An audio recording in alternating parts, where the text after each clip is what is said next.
Hopefully you guys can hear me over all the protesters back there. Today's lesson is going to be talking about the First Amendment and what it actually covers. It gives you freedom of speech, and we're going to show you how that's protected and how it can be limited.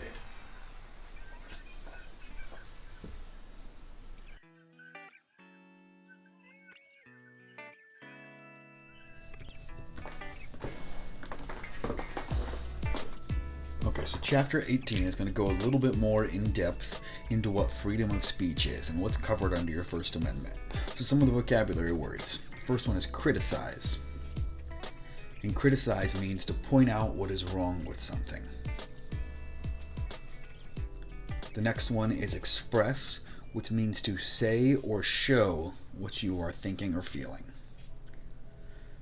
Okay, these are some important ones. Slander, prior restraint, and libel. Slander is when you say something untrue in order to cause harm to someone. And I'm going to show you some examples of what that is and what that actually means. Prior restraint is arresting someone or taking action against them before they actually commit a crime. And libel is very similar to slander. It's to write or broadcast something untrue in order to cause harm. So we're going to talk about why freedom of speech is important and give you a couple of historical examples. So, suppose you ran a newspaper. Can you get in trouble for printing the truth? Well, today, no. In most cases, you can't get in trouble for printing the truth. But back before America was officially a country, it wasn't quite as easy. So in 1734, the King of England still had control of America. There was a newspaper called the New York Weekly Journal, and they printed some stories that criticized the king. The guy who ran the newspaper, John Peter Zenger, was arrested for printing these stories. He was thrown in jail.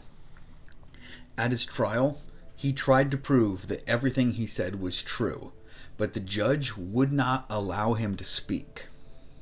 So he was not getting a fair trial. At this time, it was illegal to print any stories that criticized the government.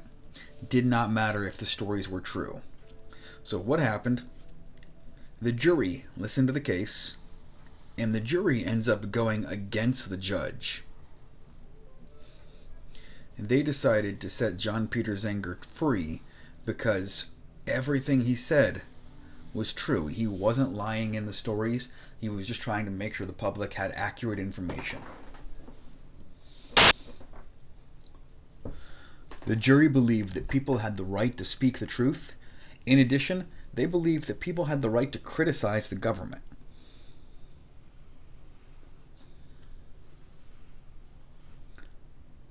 So in 1734, he barely escaped going to jail for a long time. But in the United States today, the First Amendment guarantees freedom of speech and freedom of the press. So if you've been watching the news lately, depending on what channel you watch, you might see a lot of criticism of President Donald Trump and how he's handled the coronavirus. Depending on which sites you look at, you could see people who support him and people who are very against him. And both sides are allowed to give their opinion because we have freedom of speech, freedom of the press. So why are these things important? So the United States is a representative democracy, which means the people hold the power. We elect people to make decisions for us.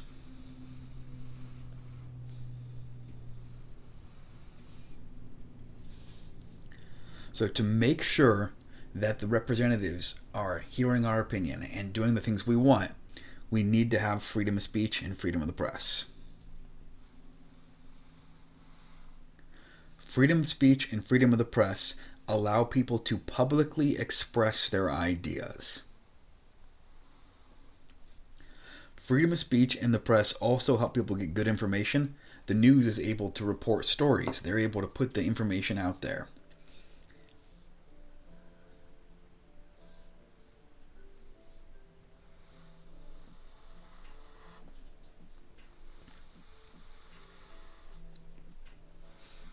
So the news or the press is free to show the things that are good and the things that are bad. So why is it important to protect freedom of speech? It's easy to give freedom of speech to people you agree with. Where it gets harder is giving freedom of speech to people who you might disagree with. And even those people have freedom of speech, and the government actually has to protect those people. So there's people with very unpopular ideas that have freedom of speech just like you.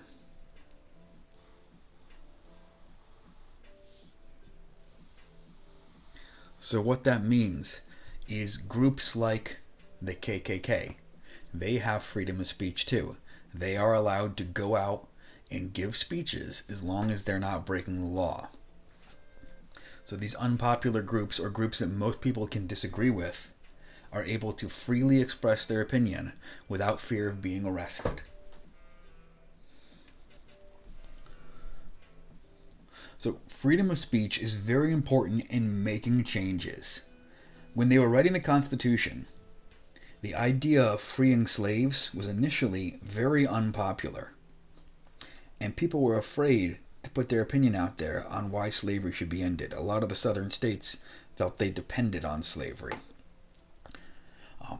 There was also a group of people who wanted women to be able to vote, but they weren't allowed to do that at this time. They didn't get that until the 19th Amendment was passed. But with people speaking out and trying to get things changed, eventually the 13th Amendment ends slavery, 15th Amendment gave African American men the right to vote, and the 19th Amendment is going to allow women to vote. None of these things would have happened without freedom of speech, freedom of the press, and freedom to protest. And freedom to protest is going to be in the next chapter. So the First Amendment clearly states what the government cannot do. It says the government cannot pass any laws to take away freedom of speech.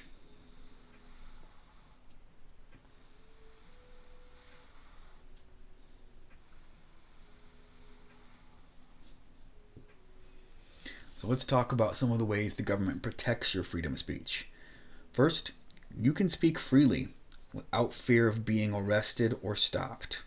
You can say what you believe is true, even if you are wrong. You can express your ideas even if they are unpopular. So, you are allowed to say what you believe, even if those things end up being wrong in the long run. If you guys will remember, years ago, Donald Trump actually was claiming that Barack Obama was born in Africa. And he was on TV making that claim, and he's allowed to make that claim because of the First Amendment. He ended up being wrong, but he's allowed to make those claims because he believed them at the time. The Supreme Court has said freedom of speech covers more than just speaking. So it's not just talking. It can be writing an article. It can be making signs. It can be joining a march, waving a flag, making a YouTube video, writing a song. All of those things are protected by freedom of speech. Third, you are allowed to make your ideas public. You can talk on the radio, you can talk on television, and you can speak in public areas. And the important part there is public areas. So that does not mean that you can walk into McDonald's and start giving speeches in their lobby.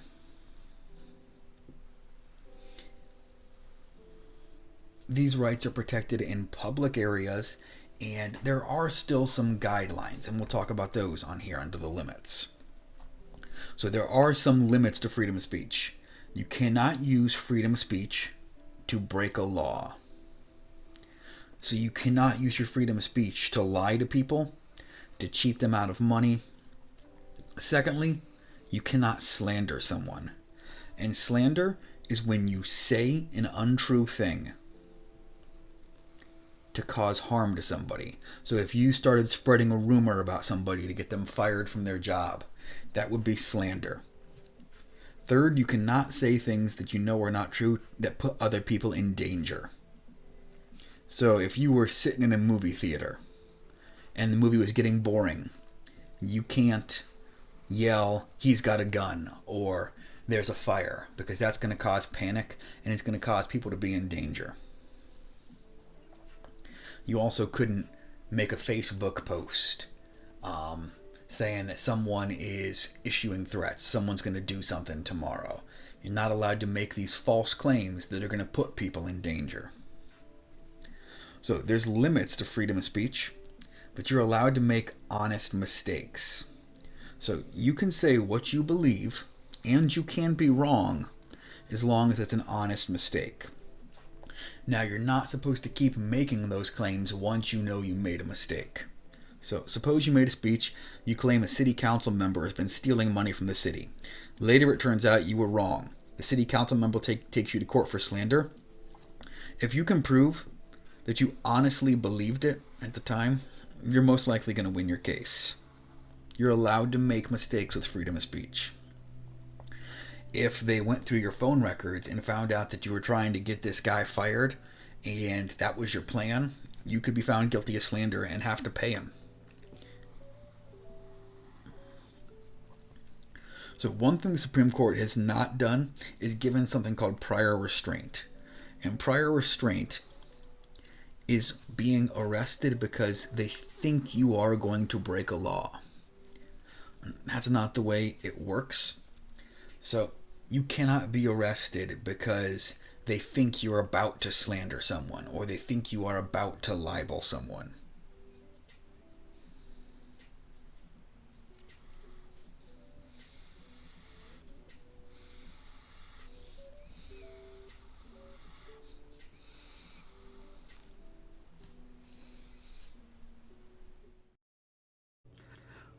Okay, I want to show you a couple examples of slander and libel lawsuit cases. So these first couple ones are involving celebrities.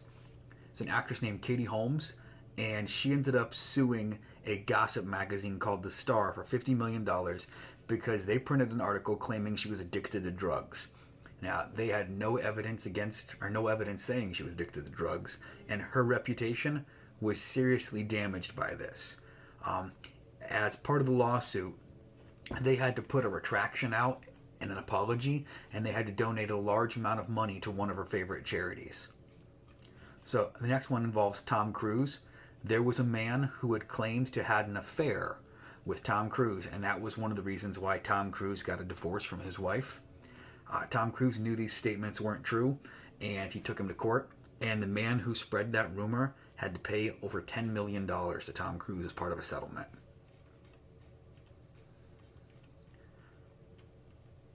Okay, here's another one about an actor named Russell Brand.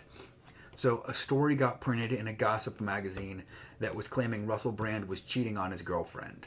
Now, they had no evidence to support this, so he took that newspaper to court and sued them, and they had to pay his legal fees and an amount of money that was undisclosed because the story was proven to not be true.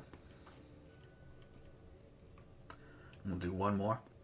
So there's an actress named Sharon Stone, and there was a plastic surgeon who was saying that he had done plastic surgery on her face, and she said it was not true. He had not done plastic surgery.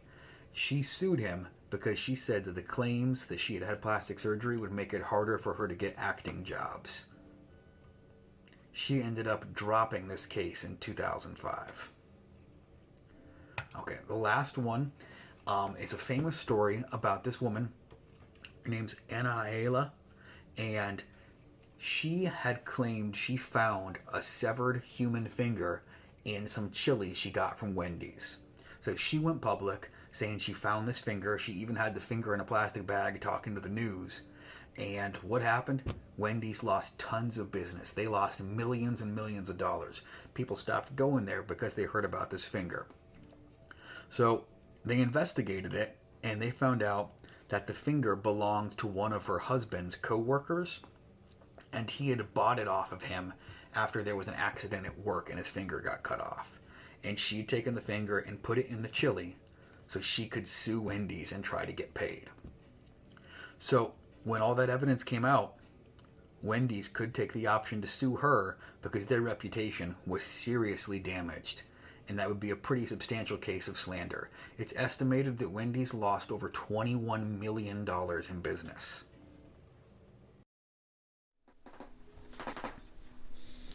So let's talk a little bit more about freedom of the press, which means the news. Freedom of the press means that news outlets, websites, journals, they are allowed to express their opinion. They're allowed to criticize. They're allowed to say what they believe. So if you go on YouTube and you start watching videos about how the earth is flat, almost everybody is going to agree that that's not true. But the people who make those videos are allowed to make them because they are printing the truth as they see it. And they can print unpopular ideas, and they're allowed to make mistakes. So there is a news story that's been floating around about how the coronavirus actually came from a lab in China. And that story is going through the news right now. I'm not sure whether it is true or not, but let's say they end up running these news stories and they find out that this lab did not release it. They're allowed to make that mistake because at the time the news believed it. So there are some limits to freedom of the press. They cannot libel someone. And libel is similar to slander. It is when you print something, or you make a movie, or you write a song that says false things to damage someone's reputation.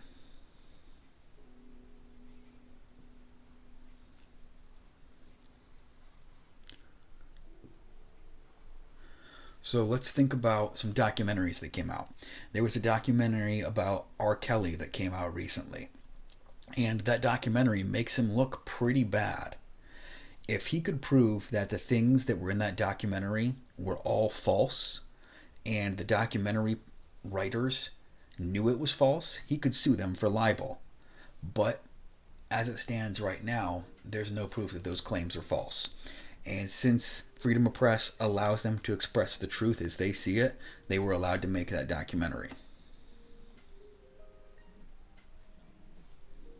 There's also limits to freedom of press when it comes to national security. And what that means, you're allowed to say what you believe, but there are some limits. There's certain information that's not allowed to be published. So on Facebook and Twitter, you have freedom of speech. You can say what you believe, and most of the time, you can say almost anything you want. But there's certain things that can be limited. So think about like a military person. The government is not going to want them updating their Facebook feed or their Twitter feed on what they're about to do if they're about to go on a secret mission, if they're about to go invade somewhere. So information like that is not allowed to be put out in the public because it could threaten national security. The final limit on freedom of press is obscene material. And the word obscene means things that are offensive. So the press or the news is not allowed to publish things that are considered to be obscene. So that's why if you're watching, a news story, sometimes things are blurred out. Or if you're watching, TV, there's words that are bleeped. There's certain things they're not allowed to show because they're not allowed to put obscene material out in public.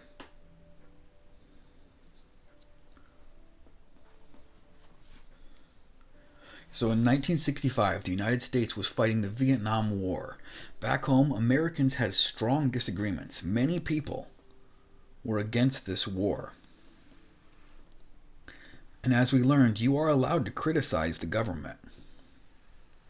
A lot of people feel like we have no reason to be in Vietnam. Other people said America has to fight the war, so there's a big disagreement. In 1965, 3 students decided to protest against the war.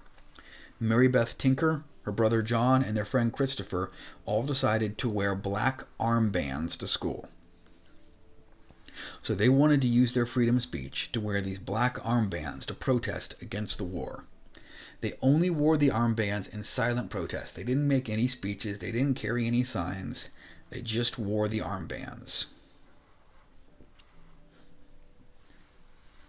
So the school found out what they were doing, and they held a meeting to decide what to do. They believed that the school was no place for protest. They believed students were in school to learn and follow the rules, and they decided to send home any student who was wearing a black armband. When the 3 students showed up, they immediately sent them home. The students' parents thought this was unfair. They took the school to court, and they explained that their kids had caused no problems. They also said that their children are protected by the First Amendment. The school said their job was to keep the school safe. They said they had the right to stop anything that might cause trouble in classes, and they said that the students were there to learn, not to protest. So you have a disagreement about if this is part of freedom of speech or not. So this case goes all the way to the Supreme Court. The Supreme Court has to decide. The students are not adults, so do they have the same rights as adults in the First Amendment? Second, the school is allowed to make its own rules, so they need to decide, are the school rules allowed to limit your constitutional rights? Third, a school has the right to stop anything that's going to cause trouble from happening in class. So the court looks at this case, and the Supreme Court decides that the children, they were the ones who were correct.